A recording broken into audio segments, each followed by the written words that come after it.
ہمیں اللہ رب العزت نے انسان بنایا، ہم اپنے ساتھ والوں کو فائدہ پہنچائے، گھر والوں کو فائدہ، رشتہ داروں کو فائدہ، اپنے ہمسایوں کو فائدہ، معاشرے کو فائدہ۔ مومن ہوتا ہی وہی ہے جو ہر ایک کا خیر خواہ۔ نبی علیہ السلام نے فرمایا الدین النصیحہ، دین سراسر خیر خواہی۔ سبحان اللہ، کیا خوبصورت تعلیم دی ہمارے آقا حضرت محمد مصطفیٰ احمد مجتبیٰ صلی اللہ علیہ وسلم۔ ہمارے اکابر کے اخلاق اچھے ہونے کی بنیادی وجہ پتہ کیا تھی؟ ان کی سوچ بہت بلند ہوتی تھی، بہت بلند سوچ ہوتی تھی۔ بلند سوچ ہونے کی وجہ سے ان کے مقام بلند ہو گئے تھے۔ آپ غور کریں کہ ایک پتنگا ہے، اس کو پروانہ کہتے ہیں، اسی سے ملتا جلتا ایک اور ہے جس کو مکھی کہتے ہیں، اس کے بھی دو پر، اس کے بھی دو پر، اس کو پروانہ نہیں کہتے، حالانکہ یہ اس سے ملتا جلتا ہے، سائز بھی ایک جیسا، مگر اس کو پروانہ کہیں گے اور اس کو مکھی کہیں گے۔ اس کی وجہ یہ ہے کہ اس مکھی کی سوچ گندی، یہ نجاست پہ بیٹھتی ہے، گند ڈھونڈتی ہے، اس کی گندی سوچ کی وجہ سے اس کو مکھی کہتے ہیں۔ اور پروانہ کس کو کہتے ہیں؟ جو روشنی کے اوپر، نور کے اوپر اپنے آپ کو فدا کرتا ہے۔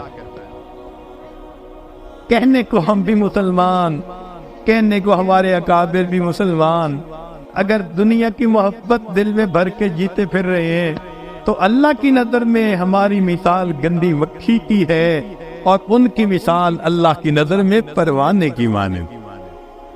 آج ہمیں سوچنا ہے کہ ہم نے جو نام کے مسلمان ہیں، کام کا مسلمان بننے کی ضرورت ہے۔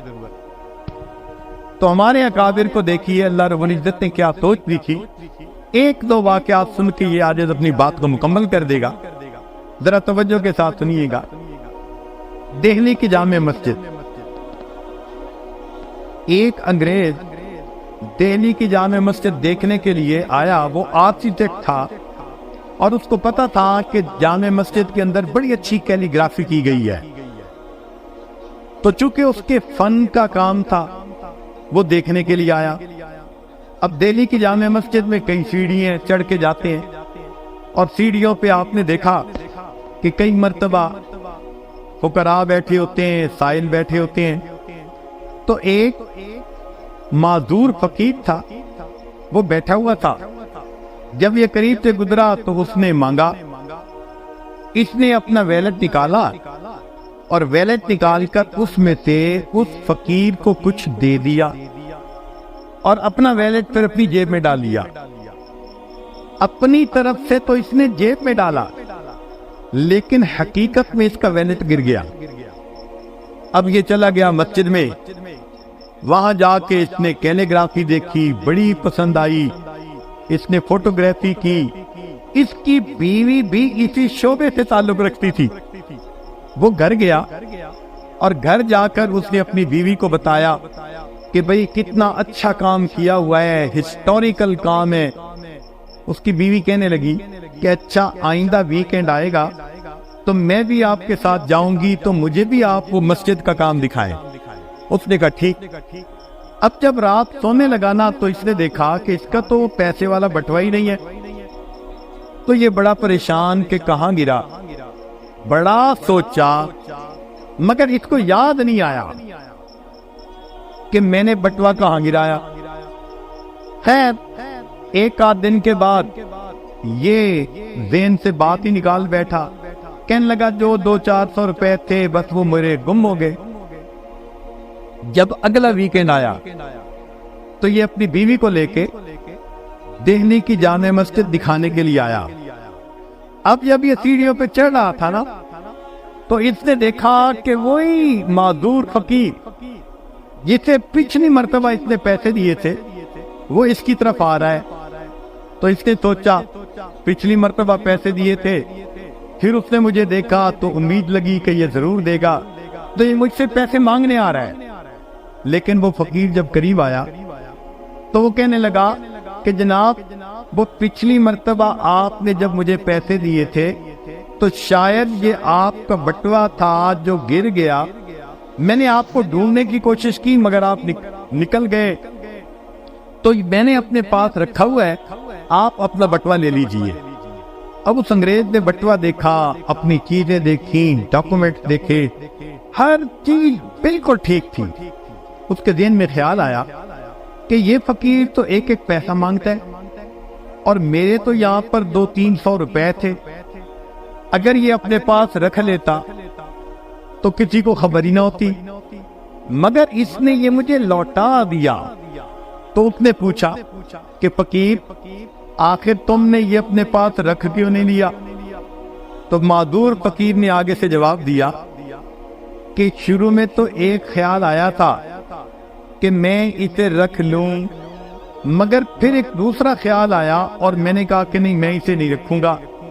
اس نے پوچھا کیا خیال آیا؟